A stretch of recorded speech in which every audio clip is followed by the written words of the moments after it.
त्र्यंबकं यजामहे सुगंधिं पुष्टिवर्धनम् उर्वारुकमिव बंधनान् मृत्योर्मुक्षीयमामृतात्। ओम नमः शिवाय।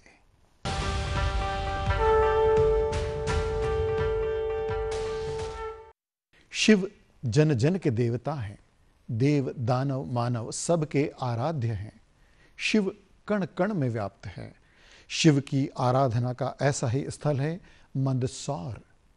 कहते हैं कि मंदसौर में हर गली में शिव का वास है। 5वीं 6वीं शताब्दी में राजा यशोवर्मन के काल में मंदसौर सांस्कृतिक और धार्मिक रूप से बहुत समृद्ध था। यहाँ पर सैकड़ों मंदिर हुआ करते थे, जिनके अवशेष आज भी मंदसौर में प्राप्त होते रहते हैं। मंदसौर को प्राचीन काल में दशपुर के नाम से भी जाना जाता था। मेघदूत, कादंबरी, गुरु संहिता जैसे कई प्राचीन महाकाव्य में भी दशपुर का उल्लेख किया गया है। कुछ लोग इसे राजा रावण की पत्नी मंदोदरी से भी संबंधित मानते हैं। इस तरह यह रावण की ससुराल भी माना जाता है। 13वीं सदी में मांडव के सुल्तानों द्वारा चित्तौड़ आक्रमण के दौरान मंदसौर के प्राचीन गौरव रहे मंदिर भी आक्रमण की चपेट में आ गए। पश्चात लगभग 500 वर्षों तक किसी नए मंदिर का निर्माण नहीं हो पाया।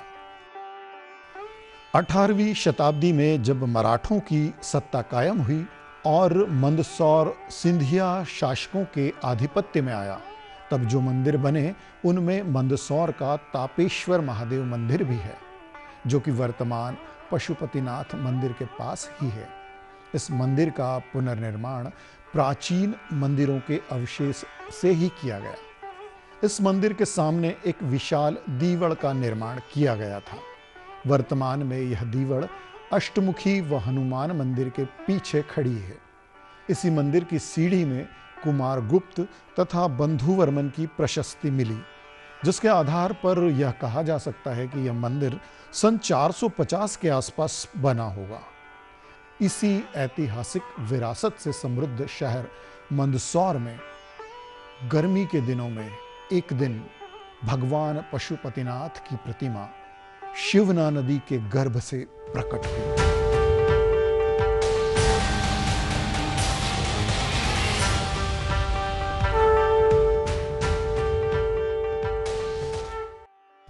इस प्रतिमा को सबसे पहले उदाजी कालू जी ने सोमवार 10 जून 1940 को मंदसौर किले के नदी दरवाजे के सामने स्थित चिमन चिश्ती की दरगाह के सामने नदी के इस पार रेत में पड़ी देखा। भगवान पशुपतिनाथ महादेव की जयकारा। भगवान पशुपतिनाथ महादेव की जो प्रतिमा बहुत दुर्लभ प्रतिमा है, लगभग 2000 वर्ष पुरानी मानी जाती है। ये 1940 में शिवना नदी के गर्भ से प्राप्त हुई। उस समय अकाल की स्थिति थी, तो पानी सूख गया, तो वह जैसे होता ना नदी के पास जाकर के आदमी अपने कपड़े धोने के लिए जाता है, तो वो जब आगे की तरफ गए तो उनको ऐसा लगा कि यहाँ पे कुछ है। उन्होंने उसको हाथों से मिट्टी से साफ किया, तो भगवान पशुपतिनाथ महादेव को उनको दर्शन हुए सर्वप्रथम। उसके बाद हमारे शिवदर्शन लाल जी अग्रवाल, जिनका मैं पड़पोता हूँ, रविशंकर अग्रवाल, उनको आकर के उन्होंने जो कि महावीर व्यायामशाला चलाते थे मंदसौर में, उनको आकर के कहा कि बाबूजी उस समय बहुत एक सिद्ध हस्ती माने जाते थे। उनके पास आए, बोले कि बाबूजी वहाँ पे मैंने एक प्रतिमा देखी है, आप आइए और आप आकर के उसका देखिए। फिर वो दोनों साथ में आए, दोनों ने अपने स्तर पे जितना उसको प्रतिमा को साफ हो सकता था साफ करके देखा कि यार ये तो काफ़ी विशाल प्रतिमा है, अपने दोनों से कुछ नहीं होगा। फिर वो महावीर व्यायामशाला पे से जाकर के सारे उनके जितने भी लड़के थे, अखाड़ा करने वाले लड़के वगैरह थे, सभी को इकट्ठा करके लेकर के आए और सबको इकट्ठा करके पूरी प्रतिमा को साफ किया। पूरी प्रतिमा को निकलवा करके और उसको बैलगाड़ी में रखा गया। जब लकड़ी की बैलगाड़ी में रखा गया तो लकड़ी की बैलगाड़ी टूट गई। फिर यहाँ पे लक्ष्मीनारायण सेठ मिल है, वहाँ से लोहे की बैलगाड़ी मंगवाई गई। लोहे की बैलगाड़ी में इस प्रतिमा को चढ़ाया गया और जब 1 जोड़ी बैल, 2 जोड़ी बैल, 3 जोड़ी बैल उस प्रतिमा वहाँ से हिली नहीं, जब 14 जोड़ी बैल बैलगाड़ी के रणगाड़े के साथ लगे तब प्रतिमा वहाँ से आगे बढ़ी। जब आगे बढ़ी तो आगे बढ़ने के बाद में नगर भ्रमण के पश्चात जब ये यहाँ पे राम मंदिर बना हुआ है, यहाँ पे प्रतिमा ही तो बैलगाड़ी अनायास रुक गई और बोले कि इसके बाद आगे नहीं बढ़ी। तब हमारे दादाजी ने कहा तो मेरा बहुत सौभाग्य है कि हमारी ज़मीन में आकर के भगवान पशुपतिनाथ महादेव की प्रतिमा आकर के रुकी है, तो इसको अपन यहीं पे स्थापित करते हैं। मंदसौर वो शहर है जो कहते हैं कि शिव की नगरी है। यहाँ पर हर गली में, हर मोहल्ले में कहीं ना कहीं आपको शिव मंदिर मिल जाएगा। ऐसा कहते हैं, ऐसी किंवदंती है कि लगभग 5000 से ज़्यादा यहाँ शिव मंदिर हैं। और इसी मंदसौर में शिवना नदी के किनारे बाबा पशुपतिनाथ का मंदिर है, जो कि देश विदेश दुनिया में प्रसिद्ध है। यहाँ के मुख्य पुजारी हमारे साथ हैं, कैलाश भट्ट जी। तो आइए उनसे जानते हैं मंदिर के महात्म्य के बारे में। पंडित जी बताएं, क्या है ये? सम्राट यशोधर्मन ने जब हुणों पर विजय करी तब इस मूर्ति को बनवाया था। यशोधर्मन राजा शिव थे, शिव काल था। शिव होने के कारण से कई शिव की मूर्तियां उस काल में बनी। विक्रम संवत 575 में इस मूर्ति का निर्माण काल हुआ, ऐसा अनुमान लगाया जा सकता है। ये प्रतिमा अद्वितीय अष्टम की प्रतिमा है, 4 मुख पर 4 मुख नीचे। मतलब ये कहना है कि ये अष्टमुखी प्रतिमा है और पूरी दुनिया में ये एकमात्र इकलौती है। विश्व में अद्वितीय प्रतिमा एक ही प्रतिमा है। 8 मुख वाली प्रतिमा भारत नहीं बल्कि विश्व में कहीं नहीं। ऐसी प्रतिमा विश्वविख्यात यहाँ विराजित है, जो यशोधर्मन काल के समय की प्रतिमा है। यह प्रतिमा मां शिवना की गोद से अकस्मात प्रकट हुई थी। यह प्रतिमा मुगल काल के कारण से कई आतताइयों से बचाने के लिए हिंदुओं ने इस मूर्ति को नदी के अंदर डाल दिया। कई वर्षों तक ये प्रतिमा इस नदी के अंदर गर्भगृह में विराजित रही, जलमग अग्नत रही। यह प्रतिमा उदय जी को सन 1940 में ग्रीष्म काल में शिवना की गोद से अकस्मात प्रकट हुई। यह प्रतिमा उल्टी, औंधी, तिरछी, जय किसी ने गुड़काई हो, इस प्रकार से प्रतिमा शिवना की गोद से अकस्मात प्रकट हुई। पूज्यपाद ब्रह्मलीन प्रत्यक्षानंद जी महाराज के द्वारा इस प्रतिमा को यहां स्थापित किया गया। सन 1940 में प्रतिमा जब अकस्मात प्रकट हुई, उसके पश्चात कई भक्तों के द्वारा इस प्रतिमा को लकड़ी की गाड़ी बनवा करके इस मूर्ति को यहां नीम के वृक्ष के नीचे रखी रही। सन 1940 से लेकर सन 1961 तक यह प्रतिमा यह विराजित रही नीम के वृक्ष के नीचे। उसके पश्चात पूज्यपाद ब्रह्मलीन प्रत्यक्षानंद जी महाराज के कर कमलों द्वारा इस भगवान पशुपतिनाथ जी की मूर्ति का यहाँ विधिवत पूजा पाठ करके स्थापित की गई। स्वामी जी के द्वारा ही इस मूर्ति का नामकरण संस्कार हुआ। ऐसी अष्टमुखी अद्वितीय प्रतिमा भारत को छोड़कर के विश्व में कहीं नहीं। यह प्रतिमा जिसकी मूर्ति की लंबाई 7.5 फीट है, गोलाई 11 फीट है। इस प्रतिमा में अलग अलग श्रृंगार है। ऊपर के मुख परीक्षित करते हैं। पूर्व मुख भगवान शंकर जी का बाल्यावस्था का प्रतीक है। जिस प्रकार से बालकों के केश विन्यास होते हैं, छोटे छोटे बाल होते हैं, इस प्रकार घुंघराले बाल बताए गए। भगवान के मस्तक के ऊपर मोर पंख का पंख विराजमान है, जो कृष्ण स्वरूप को दर्शाता है। इस मुखमय के अंदर जिस भगवान शंकर जी मौन धारण कर रखा हो, समाधिस्थ हो, ध्यानस्थ अवस्था में हो, इसी प्रकार यह अवस्था बिल्कुल शांत रस से परिपूर्ण है। गले के अंदर छोटी छोटी माला बताई गई है। कानों के अंदर 2 सर्प इस प्रकार विराजमान है, जिससे कोई प्रहरी प्रेरणा दे रहे हैं भगवान शंकर जी समाधिस्थ हो। अतः पूरी अवस्था शांत रस और समाधि में लीन है। पूर्व मुख शांत रस से परिपूर्ण है। दक्षिण मुख किशोर अवस्था का प्रतीक है। इस अवस्था में भगवान शंकर जी के मस्तक से ऊपर से विरल सफेद सभी धारियां इस प्रकार से निकलती जैसे गंगा जी की धारा विरल निकल रही हो, जो भगवान शंकर जी का अभिषेक कर रही हो। और मस्तक के ऊपर द्वितीया का चंद्रमा शोभायमान हो रहा है। मस्तक के ऊपर लघु सर्प भगवान शंकर जी के मस्तक पर विराजमान है। कानों में कुंडल है, गले में रुद्राक्ष की माला है, गले के अंदर 2 छोटे छोटे लघु सर्प बताए गए। सफेद धार इस प्रकार निकलती जो भगवान शंकर जी में आधे में शंकर जी आधे में पार्वती जी का प्राकृतिक दर्शन होता है। इसको बोलते हैं अर्धनारीश्वर। इसी अवस्था में है, अन्य अवस्था में नहीं। यह अवस्था केश विन्यास इस प्रकार से बताए गए हैं जैसे कि भगवान शंकर जी का किसने श्रृंगार किया हुआ हो। अतः पूरी अवस्था श्रृंगार रस से ओतप्रोत है। यह दक्षिण मुख श्रृंगार रस से परिपूर्ण है। यह पश्चिम अवस्था भगवान शंकर जी का प्रौढ़ अवस्था, यौवन अवस्था, जवानी अवस्था से परिपूर्ण है। भगवान शंकर जी के मस्तक पर मुकुट स्वरूप में नाग और नागिन की जोड़ों से कुंडलित अवस्था में ओम उत्कीर्ण कर रखा है। भगवान शंकर जी के मस्तक पर कई प्रकार सर्प विराजमान है, मानो भगवान शंकर जी का मुकुट सर्पों से संगारित कर रखा। कानों के अंदर कुंडल है, रुद्राक्ष की माला कण बड़े हो गए। अन्य अवस्था में बजाय इस अवस्था में तीसरा नेत्र अति उपरा हुआ है, जो भगवान शंकर जी ने कामदेव को भस्म करने के लिए तीसरा नेत्र खोला था। अब तो अवस्था रौद्र रस से परिपूर्ण है, रक्तिम चेड़ा, मानो भगवान शंकर जी ने प्रलंकारी क्रोध कर रखा हो। क्रोध की अग्नि भगवान शंकर जी के मस्तक के मुख से निकल रही हो तीसरा नेत्र से, ऐसा प्रतीत होता है। भगवान शंकर जी के मस्तक पर मुकुट भी दर्शाया गया। भगवान शंकर जी को दूल्हे के रूप में भी सजाया गया इस अवस्था में। जिस प्रकार दूल्हे के मस्तक पर मुकुट बांधते हैं, उसी प्रकार मुकुट का श्रृंगार भी इस अवस्था में दर्शाया गया।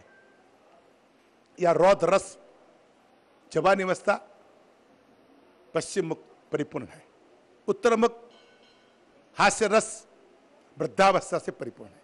भगवान शंकर जी के मस्तक पर केश विन्यास जटा इस प्रकार से बढ़ गई जैसे कहीं वृद्धावस्था को प्राप्त हो गए। सफेद बाल बन गए, जटाएं बन गई, साथ साथ गोल कपोल हो गए।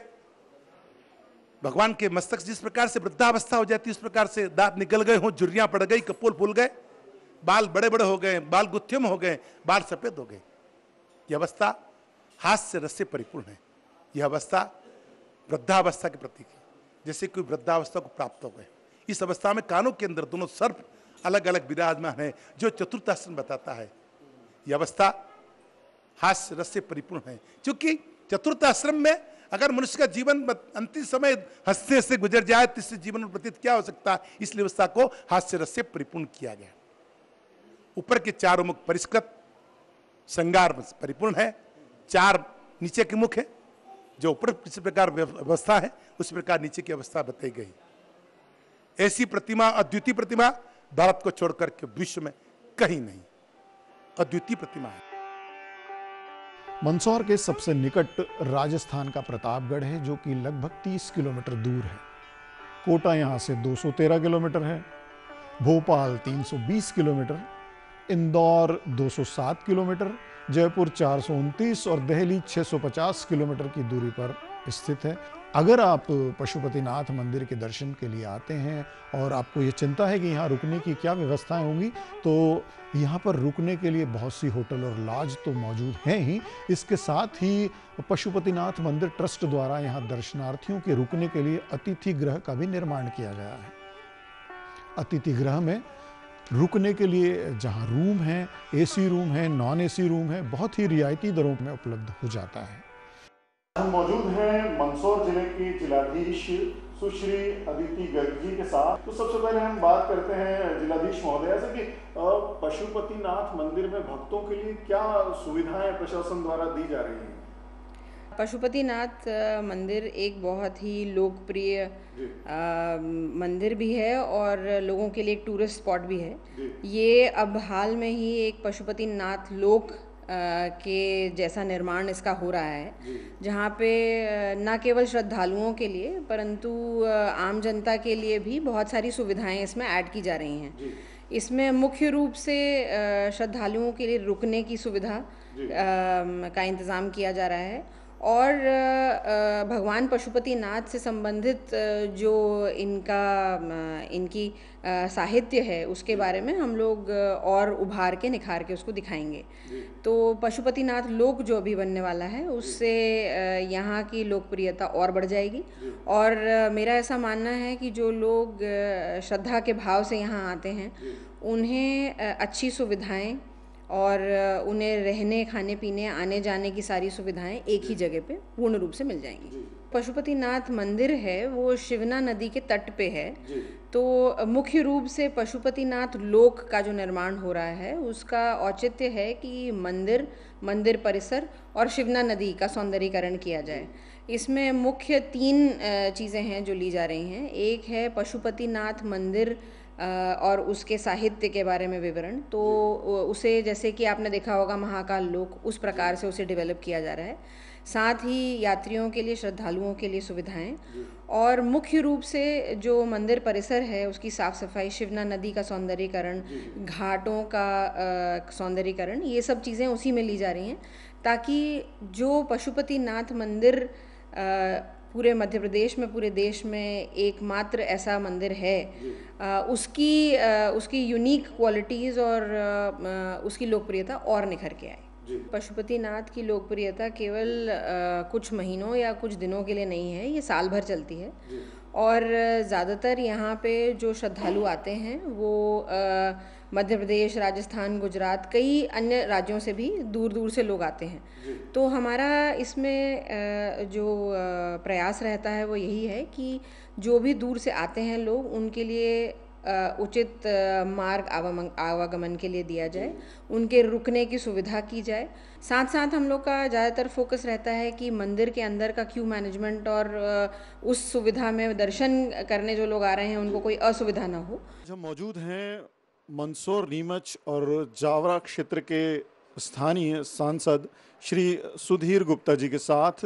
तो सांसद महोदय जी से जानते हैं कि वो किस तरह का क्या विकास कार्य उनके क्षेत्र में चल रहा है और इस धर्मस्थल को लेकर उनकी क्या योजनाएं हैं। नहीं, भगवान पशुपतिनाथ का मंदिर अति प्राचीन है और देश दुनिया में प्रसिद्ध भी है, और इसीलिए जब लोग दर्शन के लिए महाकाल आते हैं तो पशुपतिनाथ भी अवश्य आते ही हैं, और बड़ी संख्या में यहाँ तीर्थ यात्रियों का आना जाना लगा रहता है। इसलिए सुविधाओं की हमेशा दरकार रहती है, लेकिन हमें प्रसन्नता है कि लगातार सरकार ने भी ध्यान दिया और समाज ने भी ध्यान दिया, तो पशुपतिनाथ मंदिर प्रांगण में सुविधाएं लगातार विस्तारित होती रही। मंदिर की सुविधाएं, उसकी भव्यताएं, दर्शनार्थियों के आकर और ठहरने के स्थानों की विस्तृत श्रृंखलाएं, ये लगातार चलती रही।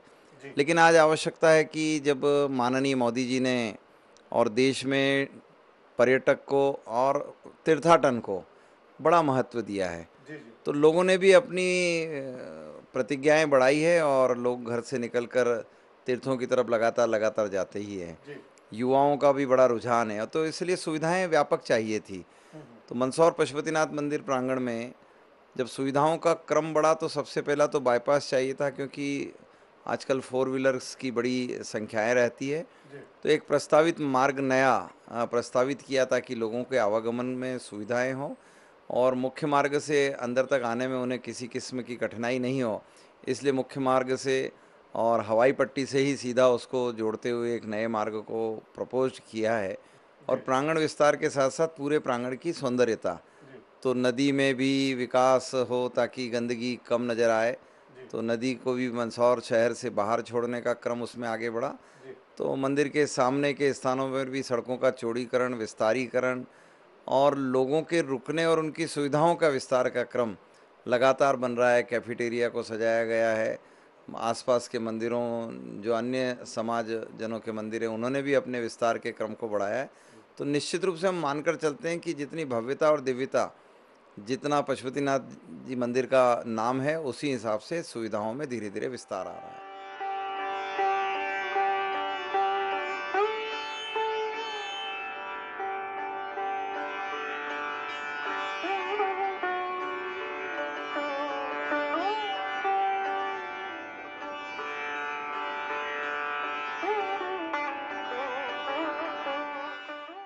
भगवान पशुपतिनाथ की मूर्ति, अष्टमुखी मूर्ति, पूरी दुनिया की सबसे बड़ी मूर्ति है यहाँ पर, और बहुत पर्यटक यहाँ पर आते हैं देखने के लिए, दर्शन करने, मंदिर के लिए आते हैं।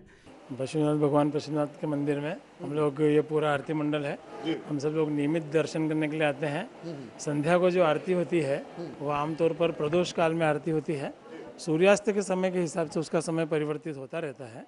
हम लोग सब कोशिश करते हैं कि हम सब लोग नियमित रूप से यहाँ पर उपस्थित रहें, और संध्या को जो आरती होती है उसमें सोमवार को और प्रदोष को 2 विशेष आरतियाँ आती हैं। उस दिन 2 आरतियाँ होती हैं, और बाकी सप्ताह के बाकी दिनों में 1 आरती होती है। हम डेली संध्या आरती में आते हैं, पति पत्नी दोनों। अच्छा। हाँ, डेली, और यहाँ के बहुत अच्छा लगता है, मन को शांति मिलती है, और जब नहीं आते तो अच्छा भी नहीं लगता। हाँ, और बहुत ही बढ़िया आनंद होता है। सावन के दौरान भक्त भगवान शिव से आशीर्वाद पाने के लिए मंदिर में पूजा अर्चना और अनुष्ठान करने के लिए बड़ी संख्या में आते हैं। सावन में यहाँ भक्तों के लिए भव्य मेले और भंडारे का आयोजन भी होता है। महाशिवरात्रि भगवान शिव को समर्पित भव्य रात्रि को भक्तों की और भी बड़ी भीड़ को यहाँ देखा जाता है। बड़े उत्साह के साथ मनाए जाने वाले इस त्योहार में रात भर जागरण एवं सांस्कृतिक कार्यक्रम शामिल होते हैं। हमारे साथ पशुपतिनाथ मंदिर प्रबंधन समिति के सहायक प्रबंधक ओम प्रकाश शर्मा जी हैं। आइए इनसे जानते हैं कि यहाँ पर किस तरह के भक्त यहाँ आते हैं और भक्तों की किस तरह मनोकामनाएं पूरी होती हैं। पूरे भारत से भक्त लोग आते हैं और उनकी सबकी यही सोच थी कि भगवान कल्याण करे किसी भी रूप में। उनकी हर तरह की मनोकामना जो रहती है वो भगवान पूरी करते हैं। जैसे कि व्यापारी आते हैं तो व्यापार के लिए भगवान से मांगते हैं आशीर्वाद। कई की पारिवारिक समस्या उसके भी समाधान भगवान करते हैं। कई लोगों की शादियाँ नहीं होती, उनके भी शादी हो जाती है। व्यापार नहीं चलते, उनके व्यापार हो जाते हैं। तमाम तरह की जो मनोकामना पूरी होते हैं और पूरे भारत से और आसपास से आते हैं भक्त लोग। हर महादेव कुंजत केलत हंसा बन ललिता शिव हंसा बन ललिता रचयति कला कला पाम रचयति कला कला पाम रचते मोदा सहिता ओम हर महादेव तस्मिन् ललिता सुदेश शाला मणि रचिता शिव शाला मणि रचिता ताना देह निकटे ताना देहर निकटे गौरे मोदा सहिता ओम हर महादेव क्रीडां रचयति भूषा राज्यता निजमीशा शिव राज्यता निजमीशा ब्रह्मादिक सुर सेवित ब्रह्मादिक सुर सेवित प्राणमति दे शीर्ष मो हर महादेव बृहत बहुत बहुंदात्य दादा हे मुदा सहिता शिव हृदय मुदा सहिता किन्नर गानं कुरुते किन्नर गानं कुरुते प्राप्तावसर सहिता हर महादेव दिन कत देते दिन कत देते मृदंग वादयते शिव मृदंग वादयते कणो कणो ललितां भेणो कणो ललितां भेणो मधुरां बालयते यो हर महादेव ऋण ऋणु चरणे रचयत नुपुरामो जलता शिव नुपुरामो जलता चक्रावर्ते प्रमयति चक्रावर्ते प्रमयत कुरुते दादिमतामो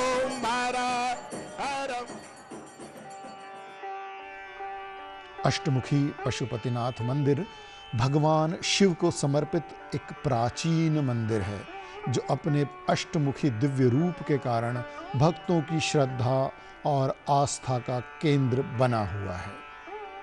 अष्टमुखी पशुपतिनाथ भगवान का यह मंदिर भगवान शिव के अवतार पशुपतिनाथ को समर्पित है, जो कि शिवना नदी के तट पर स्थित है। पशुपतिनाथ मंदिर किंवदंतियों और मिथकों से जुड़ा हुआ है, जो इसके रहस्यमय आकर्षण को और भी बढ़ाते हैं।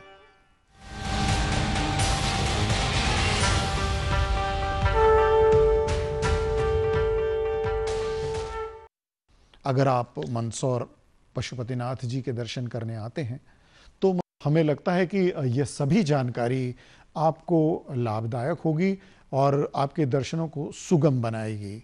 तो इंदौर डायरी का ये अंक हम आज यहीं समाप्त करते हैं। अगले अंक में आपसे फिर मुलाकात होगी। तब तक के लिए नमस्कार।